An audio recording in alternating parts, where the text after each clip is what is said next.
Bom, de volta com programação nacional, que está falando sobre as rápidas mudanças no mercado que alteram o ritmo de algumas profissões e exigem que o profissional busque alternativas para continuar trabalhando e se qualificando de acordo com as demandas atuais das empresas. Também conversamos sobre as carreiras que têm curta duração porque levam em conta a idade e também as habilidades físicas das pessoas. Desculpe.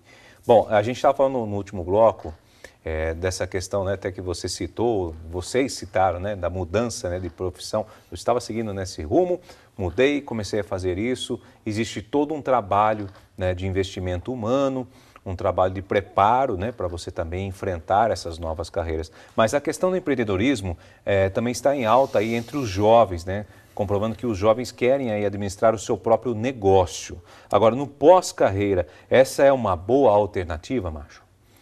É uma boa. Se for do interesse dele, excelente. É um termo muito usual pós-carreira, mas eu digo que é a continuidade da carreira. Apenas ele vai utilizar a senioridade dele, a experiência que ele tem, a bagagem que ele tem, para continuar no processo que ele já havia trabalhado e continuar tendo seus resultados. É que muitas vezes ele vem com a bagagem que ele tem dentro da organização, dentro de empresas, dentro de indústrias, e ele passa a ser, por exemplo, como consultor daquelas indústrias. E também é mito achar que somente passa a ser consultor aquele profissional que tem mais ou menos experiência. Consultor é aquele que passa a ser mais especialista do que outros e consegue transmitir o seu conhecimento. Mas falando em pós-carreira, o profissional, quando ele deixa a carreira dele como executivo, como profissional e passa a ser profissional dele próprio, a área como consultor é uma continuidade da sua própria carreira, mas principalmente trazendo resultados para ele, inclusive até monetários, mas principalmente para a organização, porque ele vai levar toda a bagagem dele para a necessidade daquela nova empresa. É excelente. E também tem uma coisa muito interessante. As carreiras hoje, elas estão se alongando dentro das empresas. Antigamente falava, poxa, com a minha idade, com 40, 41 anos, poxa, já está quase aposentado, não vai ter mercado se ele for disponível, se ele ficar desempregado.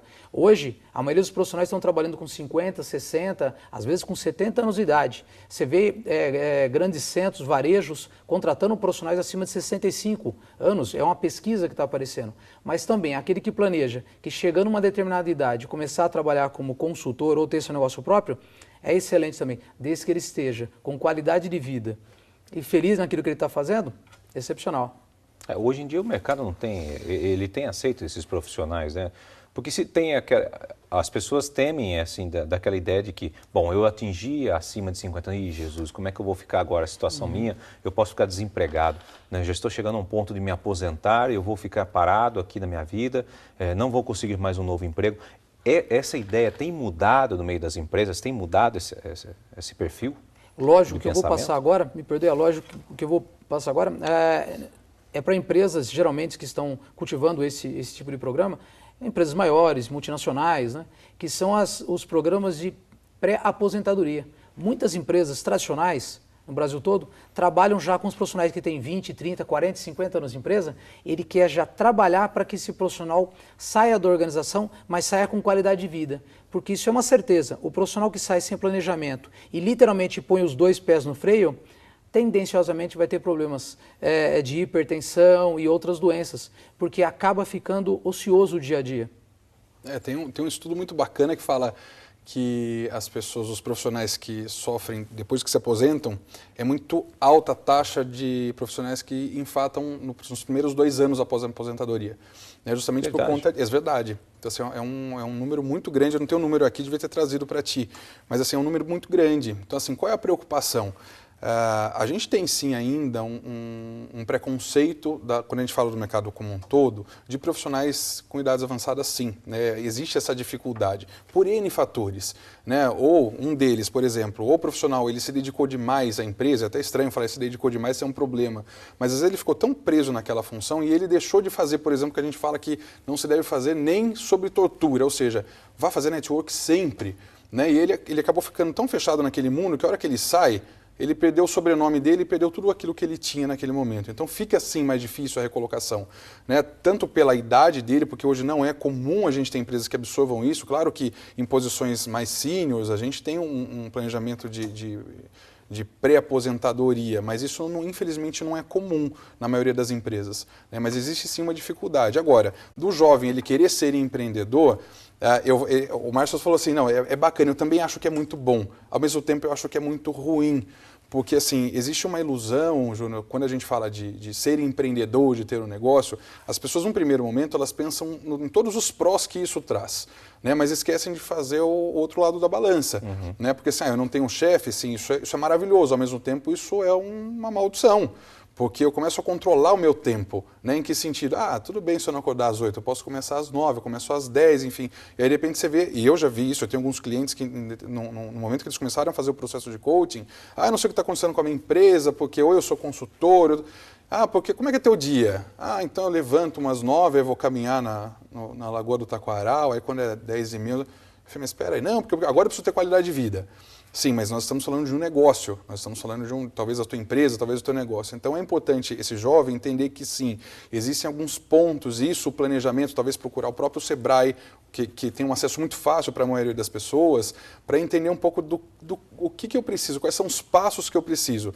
Então, tanto quando a gente fala de competência, quanto da empresa, qual é o momento ideal de abrir empresa, tem alguns momentos que a gente precisa respeitar a sazonalidade também, né? Tem pessoas que, eu vou falar uma bobeira, mas isso é comum, eu já vi sorveterias abrir no período de inverno. E é um momento onde aquela pessoa ela tem uma expectativa muito grande que o mercado vai absorver aquilo. E aí ele começa a entrar em algumas frustrações, mas ele não leva em consideração que talvez tenha faltado um pouco de planejamento.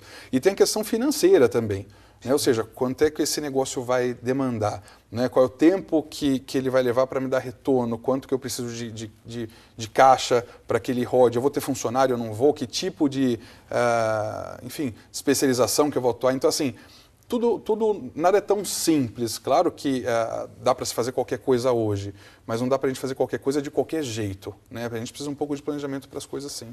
Bom, nós vamos ver um exemplo agora, uma matéria que ilustra o que nós estamos comentando aqui no Programação Nacional de hoje. Ela nasceu em Porto Alegre, no Rio Grande do Sul, no ano de 1983. Com 11 anos de idade, iniciou a carreira de atleta, participou de mais de 20 competições e foi a primeira ginasta brasileira, entre homens e mulheres, a conquistar uma medalha de ouro no Campeonato Mundial de 2003. Daiane dos Santos, a ex-ginasta que conquistou o mundo ao som de Brasileirinho.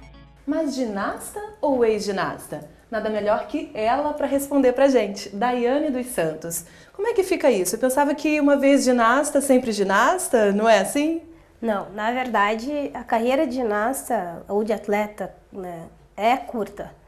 Então a gente se aposenta precoce, né? Se aposenta bem cedo, mas depois disso a gente entra numa nova carreira, na verdade. E Daiane, você se aposentou com 29 anos. É até inacreditável pensar que eu esteja falando com uma aposentada. Como é que foi tomar essa decisão? Foi difícil? Na verdade, eu vim trabalhando dessa decisão durante 4 anos. Né? Quando foi Pequim, quando eu voltei da Olimpíada, já estava mais ou menos pensando em parar, ainda estava decidindo se ia parar ou continuar. E eu acabei continuando por mais 4 anos, fui para Londres e depois de Londres, sim, encerrei a carreira, né? Me aposentei da ginástica, assim. Mas durante esses 4 anos eu vim trabalhando isso, vim pensando no que eu ia fazer no meu pós-carreira como atleta, para que área que eu queria seguir. Eu sou formada em Educação Física, né? Saber em que área da Educação Física eu ia querer trabalhar e foi dessa forma, assim, gradativo, pensando um pouquinho antes. Entendi. E tem gente, Daiane, que sonha em se aposentar antes dos 30 anos. E já tem algumas pessoas que quando alcançam esse objetivo e conseguem esse benefício, se sentem um pouco perdidas, assim. Para você, como que foi os primeiros dias de aposentada tão nova? Bom, eu acho que esses primeiros dias o que eu fiz, primeiro eu tentei dar uma descansada, né, uma espairecida assim, mas também eu sou muito hiperativa, não consigo ficar muito tempo sem fazer nada. Como eu falei, eu pensei já no meu pós-carreira, depois do término da minha carreira como atleta, no que eu ia seguir a partir dali. Então eu comecei a trabalhar bastante no escritório, que eu já tinha na verdade antes, mas eu acho que hoje eu sou muito mais presente do que eu era antigamente, assim. Cuidando dessas partes do escritório que faltava mais da minha administração quanto o escritório mesmo. E Daiane, você acha que toda a sua experiência nos aparelhos, nas viagens que você fazia, até mesmo no trabalho em equipe, alguma coisa dessa sua carreira contribuiu para a Daiane dos Santos de hoje? Eu acho que a responsabilidade, né? Acho que também esse âmbito de querer crescer, de querer evoluir, de prestar atenção, né, em tudo que está acontecendo, em superar os limites, né, principalmente as dificuldades também. Eu acho que o esporte ensina muito isso pra gente. Ensina que uma hora a gente vai ganhar e outra hora a gente também vai perder e tem que aprender com essas derrotas. Trabalho em equipe, eu acho que é fundamental, né? Aprender a lidar com as pessoas, aprender a respeitar o limite de cada um. Eu acho que a gente pode tirar inúmeras lições, né, do esporte, amar o que a gente faz também, é muito importante. Entendi. E Daiane, para a gente finalizar, é possível então descobrir uma nova carreira depois da aposentadoria? Porque hoje, como você disse aí, você está se dedicando mais à administração, eu sei que você está com alguns projetos sociais. É possível descobrir coisas novas, talentos novos depois da aposentadoria? Acho que sim, eu acho que as experiências que a gente teve antes, no meu caso do esporte, eu acho que te ajudam a almejar uma nova carreira, né? Me aposentei como atleta, mas ainda não me aposentei de vez em trabalhar, né? Hoje eu trabalho com tenho um projeto social que chama Brasileirinhos, com ginástica e circo, né? Tenho assessoria esportiva também, faço palestras, sou também agora comentarista. Então acho que tudo isso, meu antigo trabalho, entre aspas, né, o esporte, acabou me trazendo. Abriu o meu campo de trabalho, almejou uma nova carreira para minha vida. Então se aposentar não é o fim do mundo? Não, se aposentar não é o fim do mundo. Acho que muitas vezes quando a gente está aposentado que a gente descobre realmente a nossa vocação, às vezes.